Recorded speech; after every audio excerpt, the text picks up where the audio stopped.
doktorlar hisoblanaman. Domla orqali o'qishga kirib, hozirda shu yerda faoliyatimni amalga oshirmoqdaman. Kelajakda o'qishlaringga omad. Bu Doktor Ismoiljon nomli xalqaro ortopediya travmatologiya markaziga o'qishda. Asoschimiz Ismoil Ibragimovich Qaravoch qishlog'imizda eng katta birinchi doktorlar hisoblanadi. Mana shunday dargohni o'zlari ochib, hozirda 100 dan ortiq xodimlarga egamiz. Bu birinchi etaj bizning qabulxonamiz. Har qanday holatda kelgan ekstremniy bo'ladimi yoki umuman travmali holatda kelgan kasallarimiz shu yerda qabul qilinadi. Ikkita umumiy gips xonamiz bor. Bog'liq xonasi, muolaja xonalari. Bundan tashqari bu tarafimizda rentgen uzi diagnostikasi, bu tarafimizda laboratoriya xonalari mavjud. 4 ta umumiy ko'ruv xonamiz mavjud. Bemorlarni shu yerda qabul qilib, ularga ambulator yoki statsionar muolaja qilamiz yoki-da operativ davolar qo'llanadi. O'sha bosh vrachi, bosh shifokori Ismoiljon O'rinboyev Ibragimovichning ko'ruv xonalari hisoblanadi. Bu tapchamda bemorlar ko'riladi. Bu yoqda bu xona narigi xonasi o'chirt, ya'ni navbatda turgan bemorlar kutib turish uchun. Bularda yosh o'tgan sari insonlarda bo'ladigan osteoxondroz, bel o'rtalarida osteoxondrozlar, tizza bo'g'imidagi osteoartrozlar kabi kasalliklarni ko'rsatgani shunaqa muolajlar tayyorlab qo'yganmiz.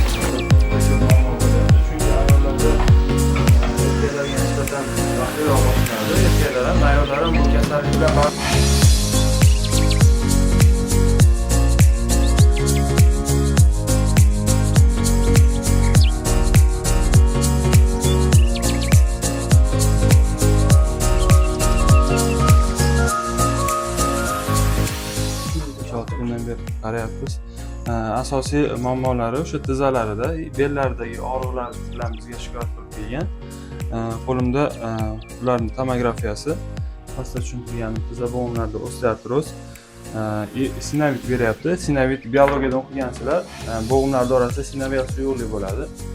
Vazifasi nima sinoviyal suyuqlik? Ishqalanishni kamaytirish maqsadida. Ishqalanishni kamaytirish maqsadida o'sha normada sinoviyal suyuqlik bo'ladi. Qilinyapti. O'zgarishlar yaxshimi tog'a? Bizlarga kislorod hammasi ketyapti. Bizda davolangani yotadigan kasallar yotadi. Bizda asosan operatsiya qilinadigan bemorlar tepada 3-etajda.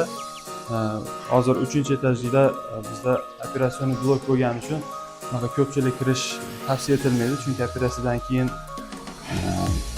narsa bo'ladi. Ishonchini qozonib, nima qilishini doktor o'ziga yarasha respublikada kerak bo'lsa viloyatdan-ku, respublikada ham o'ziga yarasha mavqei, o'ziga yarasha o'rni bor, o'z sohasini eng kuchli mutaxassis hisoblanadi.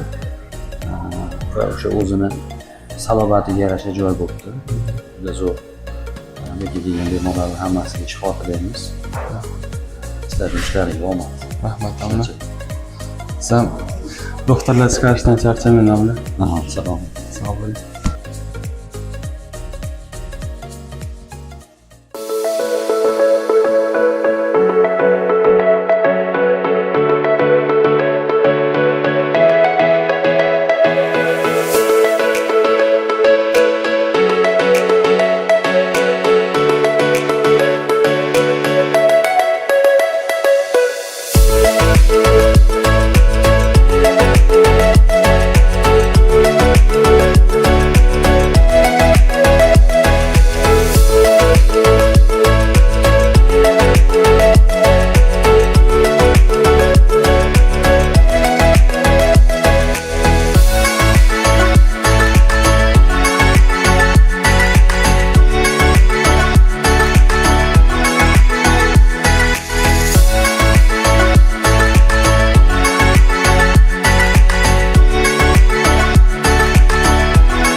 bor. Elektronniy bag'da prezentatsiyalar qilishimiz mumkin. Har xil 3D atlaslarda, organlarda, masalan 4D, 3D da bemalol haqiqiy odamning organlarini mana shu televizorimizda bemalol ko'rsak bo'ladi doskada.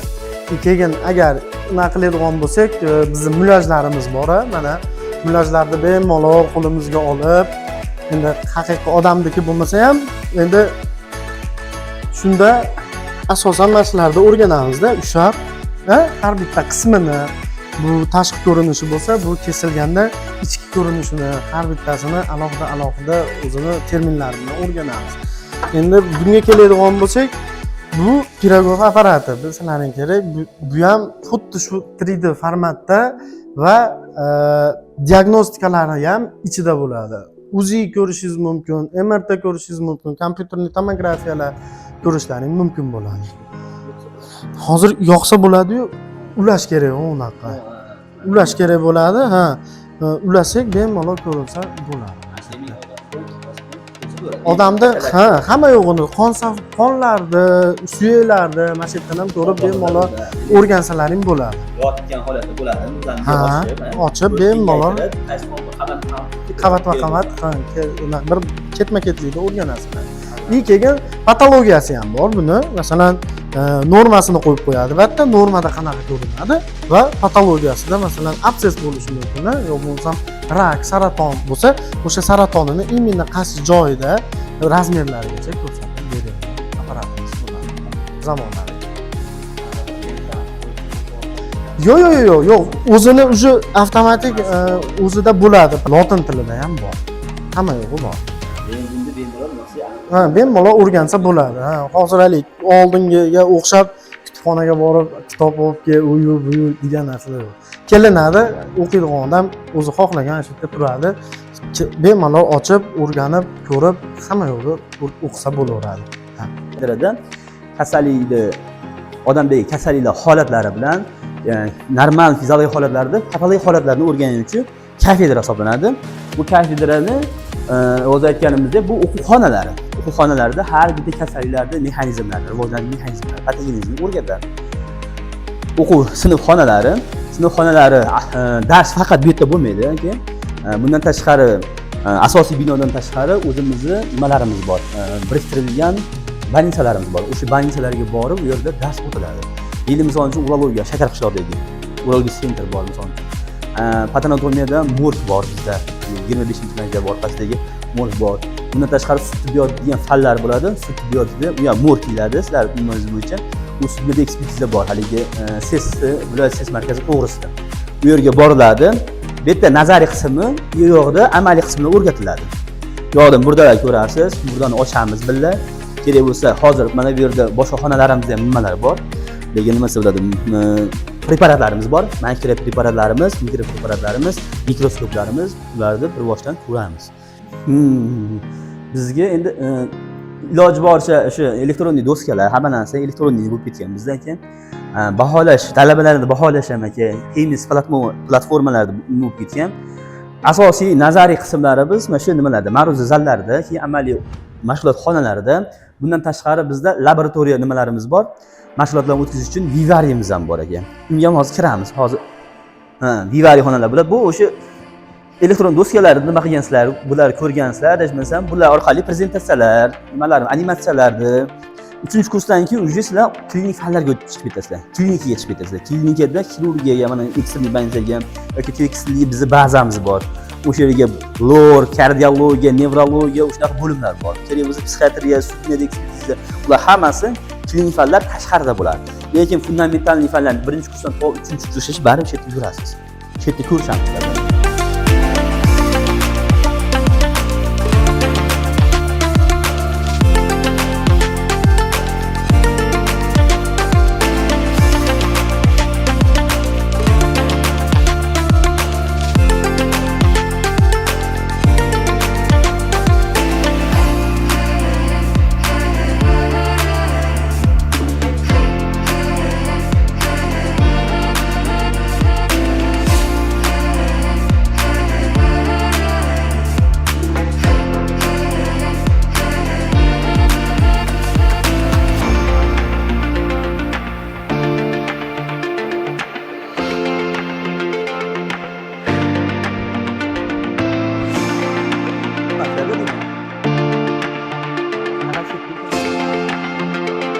deymanda.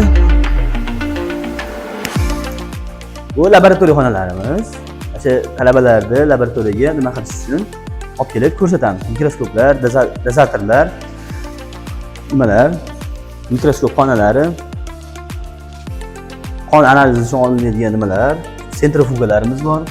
O'sha sentrifugalarda nima qilib qonni laboratoriyalarini tekshirish uchun qo'llanilgan. Bu o'sha reanimatsiyada ishlatilgan apparatlar bular hammasi.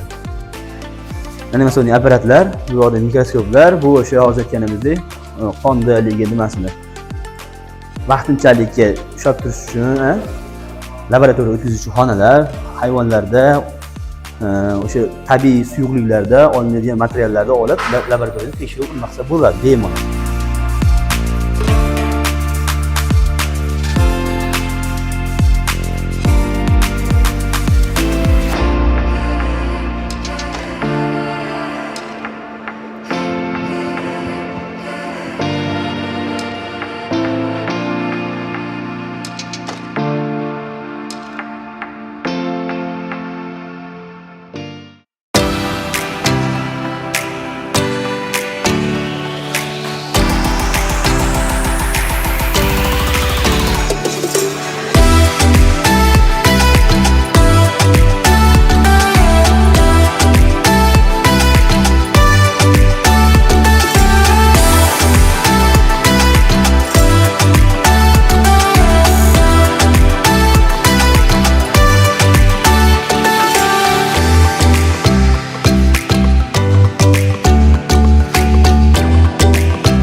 Farg'ona jamoat salomatligi tibbiyot institutimiz kutubxonasi ARM. Albatta bizda 30 mingdan ortiq fondimiz joylashgan. Asosan meditsinaga bog'liq. Talabalarimiz bemalol kirib, kompyuterlarimiz bor. Kompyuterlarimiz Wi-Fi ga internetga ulangan. Elektron shakldagi hamma kitoblarimiz, o'quv qo'llanmalarimiz, monografiya o'qituvchilar tomonidan qilingan monografiyalar, o'quv qo'llanmalar, dissertatsiyalar, avtoreferatlar hammasi bor. Bemalol kirib foydalanish, uni elektron nuskhadan ham foydalanish oladi. Sessiya paytlarimizda bemalol kirib, mana kompyuterlardan, o'quv zalimizdan foydalanishi, bemalol darsdan qilib, mustaqil ishlar qilish oladi. Undan tashqari badiiy adabiyotlarimiz ham bor. Yotoqxonamizda ham kutubxonamiz mavjud. Yotoqxonamizda bemalol shu kitoblarimiz va shu fondimizdan ma'lum miqdorda qismidan berilgan, chunki yotoqdagi talabalarimiz ham bemalol darsdan keyin foydalanib, hatto foydalanishadi. Bo'sh paytlarda o'quv adabiyotlardan ham o'qib turishadi. Hozir universitet kutubxonasiga keldik. Bu yer juda ham katta va yaxshi ekan. Bizga juda ham yoqdi. Kitoblari ham juda qiziqarli, bizga juda kerakli, hammasi o'sha tibbiyotga oid kitoblar ekan. Juda ham yoqdi.